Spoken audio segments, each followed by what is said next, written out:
Okay. So the internet has had a really powerful impact on our day-to-day lives.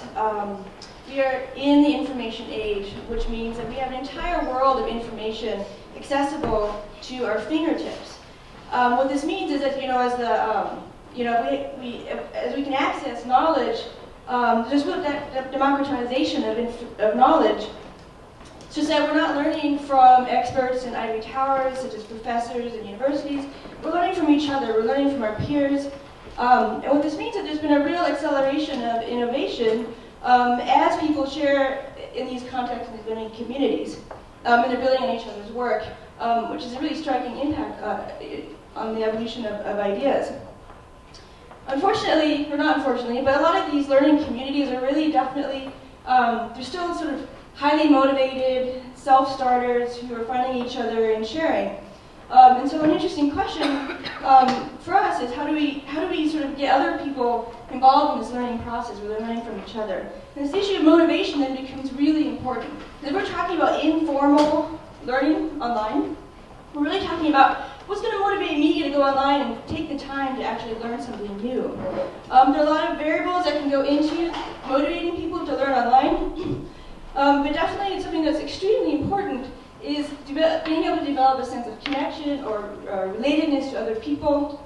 And I really want to emphasize this point because this is where we can really begin to see where social media plays a very important role. So giving people a sense of connection to each other through your extended networks, exposing them to their interests can really help motivate people to learn new topics online. And so this really brings me to Describing Social, which is a project, SO.cl, which is a project a new project coming out of Fuse Labs. We're really exploring these issues of how can we integrate search, you have access to the entire internet, combine that with sharing and in the context of your networks to help inspire and motivate people to learn new topics. So to give you an idea, this is what it looks like when I log in. I can search at the top. This is a post that I made based on my browsing the internet and selecting pictures and selecting links. And then I'm sharing with people, some sort of a Twitter-like model of following, people follow me and I follow them. We can converse around these topics,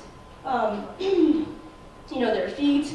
And it's really oriented around helping people discover each other around new topics, connecting around these topics, and then being inspired by each other. Okay, that's really cool with it. There's this whole crowd that's really into anime in Japan, what does that mean, and what's really interesting to me, and I want to learn more.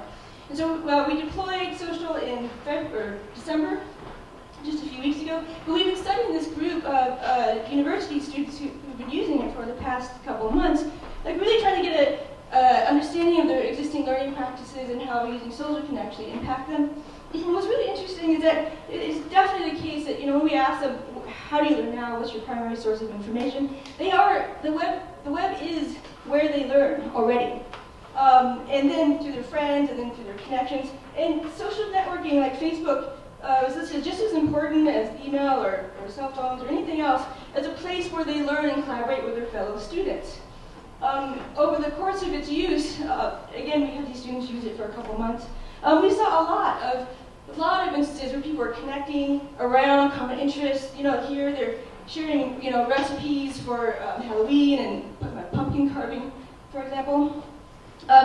We sort of went through and coded it all, how are they expressing, what are they doing in here? And self-expression is an extremely important part of the sort of searching behavior that we're observing. I'm searching to share about myself, my interests, and then, you connect around that. Really interesting phenomena that we weren't really expecting that emerged. There's a lot of riffing. So one person might post something like sushi art, and the next person will sort of build on that, and sort of building or elaborating on that idea. And so over time, we actually have this sort of a themed or elaboration of ideas that's actually really exciting to watch, and I think that sort of creates this dialogue around common interests. It's pretty cool.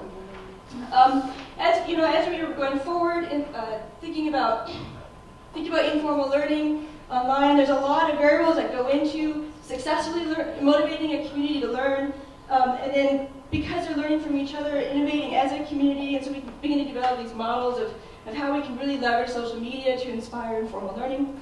And I really want to emphasize that the sense of play is extremely important. So when learning becomes fun, when the world of learning is about fun and play, that's when we really find that this is actually how people do want to spend their time online, is learning from each other.